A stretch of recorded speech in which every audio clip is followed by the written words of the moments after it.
안녕하세요. 시간매표소입니다. 오늘은 행복이란 주제로 이야기를 나눠볼까 합니다. 오늘은 책을 읽거나 책 내용을 얘기하지 않고 제가 이때까지 책을 읽으면서 느꼈던 내용이나 또 제 생각을 함께 나눠보고자 합니다. 가볍고도 어려운 주제인 행복이라는 주제로 대화를 나눠보려고 하는데요. 아리스토텔레스는 행복은 우리에게 달려있다고 이야기했습니다. 아리스토텔레스가 살았던 2300년 전에도 행복은 많은 이들의 관심사였던 것 같습니다. 벌이 평생 꿀을 쫓아다니는 것처럼 어쩌면 인간은 평생 행복을 추구하기 위해 태어났을 수도 있습니다. 그 행복을 어떻게 추구하는 것인지 방법에 대한 논쟁이 있을 뿐 결국 인간은 평생 행복을 추구하다가 생을 마감한다고 저는 생각합니다. 그러면 이 행복을 어떻게 느낄 수 있을까요? 소유의 행복, 공유의 행복, 행복과 불행, 행복은 지금이라는 4가지 챕터로 이야기를 나눠보겠습니다. 첫 번째, 소유의 행복. 어떤 것을 소유했을 때의 행복은 대부분의 사람이 느낄 수 있는 행복입니다. 어릴 적 산타클로스를 기다렸던 이유도 산타클로스의 얼굴을 보고 싶었던 것이 아니라 내가 갖고 싶은 물건을 소유할 수 있다는 행복인 것처럼요. 어릴 적 처음으로 휴대폰을 샀을 때의 그 행복, 갖고 싶던 운동화를 샀을 때의 행복은 오랜 시간이 지났어도 생생하게 기억이 날 만큼 소유의 행복은 인간이 느끼는 큰 행복 중 하나라고 할 수 있습니다. 우리의 조상들인 원시시대 때 하루하루 사냥을 하면서 살아왔던 인간은 잉여자원, 즉 내 소유의 물건은 곧 행복이었습니다. 그래서 아마 지금도 그 DNA가 우리에게 남아있지 않나 생각합니다. 요즘 시대는 SNS를 통해 지리적 한계를 뛰어넘어 언제 어디서든 누군가와 연결되어 있습니다. 내가 소유한 것을 자랑하고 남이 소유한 것을 부러워하는 감정을 매일 매시간 느끼며 살게 되었습니다. 그로 인해서 필요한 물건을 소유하는 것이 아니라 사치품을 소유하는 것이 행복인 것처럼 많은 사람들이 생각하고 있습니다.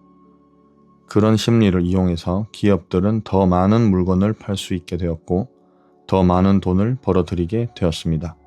과연 요즘 시대의 소유의 행복은 우리가 진정으로 추구하는 것일까요?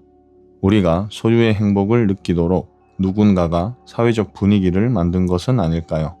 많은 것을 가져야지만 행복한 것처럼 세상이 만든 굴레를 벗어나지 못하면 우리는 평생 물건 소유를 쫓으며 살 수밖에 없습니다. 물건을 소유하려면 돈이 필요하고 많은 돈을 갖고 싶어 합니다.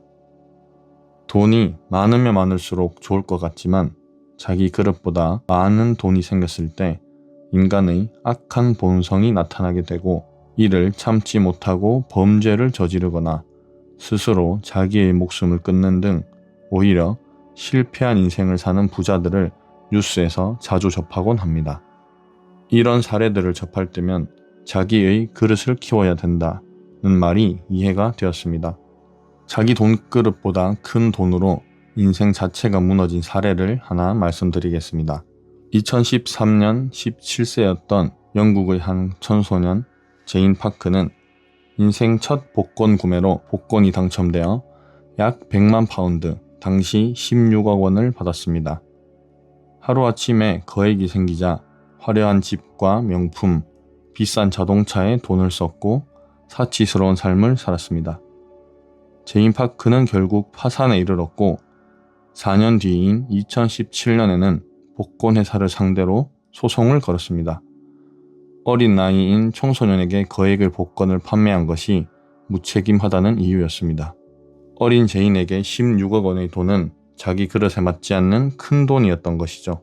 천석구는 천가지의 걱정, 만석구는 만가지의 걱정이라는 옛말이 있습니다. 많이 가진다는 것에는 걱정도 많아진다는 것을 옛날 사람들은 경험으로 알고 있었던 것입니다. 돈은 나쁜 것이고 돈을 많이 소유하는 게 나쁘다는 말은 아닙니다. 저도 당연히 돈을 좋아하고 자본주의 사회에서 돈은 가족을 지켜주는 필수제입니다. 제가 말씀드리고 싶은 것은 많은 것을 소유하는 것만 행복이라고 생각하지 말고 나보다 돈이 많은 사람을 질투하거나 동경하지 말자는 겁니다. 내가 하고 있는 일을 더 열심히 하고 절약하면서 내 그릇을 키워나가는 것이 소유의 행복을 위한 첫걸음입니다. 두 번째, 공유의 행복. 불과 몇십 년 전만 하더라도 내 몸이 위치한 곳에서만 정보를 공유하던 시대였습니다. 이웃집에 과일이나 음식을 주고 과일을 받은 이웃은 빈 접시를 돌려보내면 안 된다고 다시 과일을 접시에 담아 돌려보내던 시절이 있었습니다. 취미 활동을 할 때도 직장 내 동호회나 아파트 앞 체육시설에서 시작하는 경우가 대부분이었습니다. 하지만 요즘은 스마트폰 하나만 있으면 전 세계적으로 공유를 할 수 있습니다. 혹시 윈도우 스왑이라는 사이트를 아시나요? 자기가 현재 위치한 곳의 풍경을 촬영해서 올리면 다른 사용자가 그 영상을 볼 수 있습니다. 도시의 거리, 바닷가, 시골 풍경 등 다양한 나라의 다양한 장소를 볼 수 있어서 마치 여행하는 느낌을 줍니다. 저는 여행을 가고 싶은 기분이 들 때면 이 사이트에 제가 가고 싶은 지역을 검색해 그 영상을 틀어둡니다. 이처럼 많은 공유가 쉬워진 세상에서 잘못된 공유로 잘못된 행복을 추구하는 경우가 있습니다. SNS가 그 예입니다. 초기의 SNS는 내가 좋아하는 것, 내가 했던 것들을 공유하면서 주변 지인들과의 소통을 하는 것이 주된 목적이었습니다. 하지만 지금의 SNS는 모르는 사람에게 받는 좋아요 개수, 조회수 이런 것들에 집중이 되면서 SNS에 업로드하기 위해서 무언가를 하게 되는 역설적인 현상이 벌어지고 있습니다. 이런 공유는 행복이라고 착각하기 쉽지만 타인의 시선에 종속되고 그것이 불안을 가져오고 결국은 내 행복을 타인에게 의존하게 됩니다. 이런 잘못된 공유가 아닌 내가 좋아하는 사람과의 정서적 공유가 우리가 추구해야 할 행복이자 더욱 고차원적인 행복이라고 생각합니다. 가족에게 지지를 받는 것, 배우자와 같은 목표를 가지고 살아갈 때의 행복, 내가 나를 믿는 행복. 이런 정서적 공유의 행복은 사회적 동물인 인간에게 반드시 필요한 행복입니다. 정서적 공유의 행복이 충만한 사람들은 물질에 대한 집착이나 어떤 물건을 구매함으로써 얻는 행복을 크게 생각하지 않는 경향이 있습니다. 이 영상을 보고 계시는 여러분들도 가족이나 친구들 아니면 나 스스로와의 대화를 통해 정서적 공유의 행복을 꼭 느껴보세요. 어릴 적 느꼈던 순수한 마음의 행복을 느끼실 수 있을 겁니다. 세 번째, 행복과 불행. 인공지능 시대에 살고 있는 우리는 우리 자신도 모르게 이분법적인 사고방식에 익숙해져 가고 있습니다. 내가 좋아하는 것을 인공지능이 파악해 알고리즘으로 내가 좋아하는 것만을 보여주죠. 그러다 보니 좋아하는 것이 더 분명해지고 싫어하는 것도 더 분명해지게 됩니다. 좋아하는 것 이외에는 다 싫어하는 것으로 분류하는 세상입니다. 하지만 우리가 좋아하는 것, 싫어하는 것에도 정도가 있습니다. 예를 들어 제가 좋아하는 것이 1부터 5까지가 있고 싫어하는 것이 6부터 10까지 있다고 한다면 가장 덜 좋아하는 5와 가장 덜 싫어하는 6은 사실 큰 차이가 나지 않습니다. 기분에 따라 두 개가 바뀔 수도 있을 정도입니다. 행복도 이와 비슷합니다. 가장 행복한 날이 있고 조금 행복한 날도 있을 것이고 많이 불행한 날도 있고 조금 불행한 날도 있습니다. 불행하지 않은 것이 행복일 수도 있습니다. 행복 아니면 불행이라고 이분법적으로 나눌 수 없다는 뜻입니다. 우리의 몸은 균형을 유지하려는 성질이 있습니다. 열이 나면 열을 내리기 위해 노력하고 장에 문제가 있으면 음식을 먹지 못하게 음식 냄새가 역하게 느껴지고 수면 시간이 짧은 날에는 밝은 낮에도 졸립니다. 이러한 우리 몸의 성질을 잘 이해하면 마약이나 게임 등 어디에 중독된 사람들이 피폐한 삶을 사는 이유를 알 수 있습니다. 마약은 우리가 평소에 느끼는 행복의 몇백 배나 초월한 행복을 갑자기 느끼게 해줍니다. 그 후에는 균형을 맞추려는 몸의 특성이 있기에 그 반대의 감정을 똑같이 갑자기 느끼게 합니다. 감정의 균형을 맞추는 것이죠. 뇌가 마비되고 감정 조절이 제대로 되지 않고 화를 내거나 며칠 동안 가만히 누워있는 등 마약을 한 사람들이 이상한 행동을 보이는 이유입니다. 마약이나 중독이 아니더라도 영화나 TV 속에서 보여주는 큰 행복은 사실상 인생에서 몇 번 없는 큰 일 중 하나입니다. 인생에 몇 번 없는 큰 행복만을 바라고 살아가는 것은 매일을 희생해야 되는 큰 대가가 따릅니다. 행복을 거래라고 한다면 360일을 내어주고 5일을 받는 엄청난 손해를 보면서 살아가는 것입니다. 큰 행복, 도파민을 쫓지 말고 작은 행복, 고요함을 추구해보세요.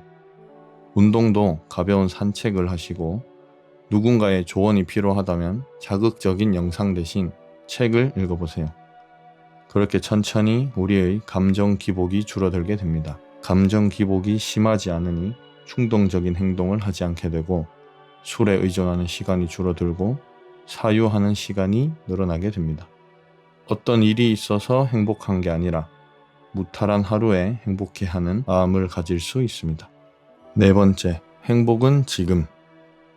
우리나라 사람들은 성실합니다.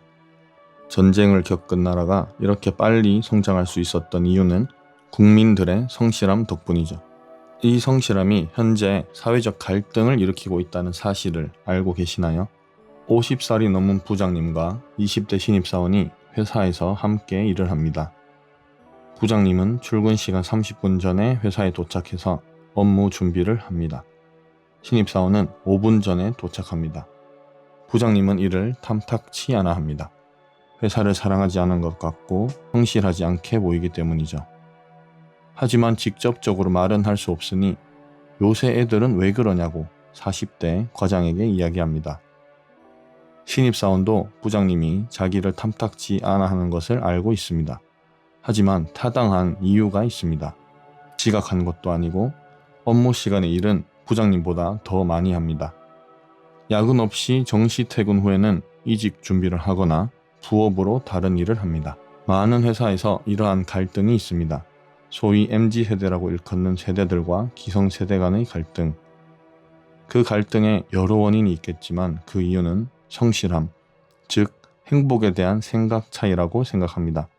기성세대들은 성실하게 일해서 퇴직 후에 연금을 받으며 안정적으로 사는 것이 행복이라고 배웠고 그렇게 젊은 시절을 보냈습니다. 행복을 미래에 두는 것이죠. 자기의 지난 세월을 후회하지 않기 위해서 그리고 내 주변 친구들도 다 똑같은 상황이다 보니 그 생각은 더욱 완고해집니다. 회사에서 죽도록 힘들더라도 버티고 성실하게 일해서 퇴직 후에 내가 원하는 삶을 사는 게 정답이라고 생각합니다. 하지만 MZ세대인 신입사원은 퇴직 후가 아닌 지금 당장 행복해지는 것을 원합니다. 지금 더 좋은 회사가 없는지, 내가 이 회사에 다니는 것보다 더 행복하게 일할 수 있는 것은 없는지, 행복에 대한 생각 차이가 세대 갈등으로 이어진 것이죠. 물론 정답은 없습니다. 부장님의 말이 맞을 수도 있고 신입사원의 말이 맞을 수도 있습니다. 하지만 말씀드리고 싶은 것은 억지로 버티면서까지 행복을 미룰 필요는 없다는 것입니다. 매일 행복을 위해 회사를 그만두고 전 재산을 다 써가면서 여행만 다닐 수는 없지만 퇴직 후의 행복을 위해 현재의 행복을 포기할 필요는 없다는 것이죠. 행복한 일만 쫓아라는 것이 아니라 일도 행복하게 할 수 있는 방법이 없을까 고민해보자는 것입니다. 행복을 미루거나 미래에 두지 마세요. 그것이 습관이 돼서 원하던 미래가 되었을 때는 또 더 먼 미래를 위해 행복을 미룰 수 있습니다. 행복을 포기하는 게 익숙한 사람이 되어 있을지도 모릅니다. 벤저민 프랭클린의 말로 오늘 영상을 마무리하겠습니다. 행복은 커다란 행운보다 매일 일어나는 작은 즐거움에서 온다.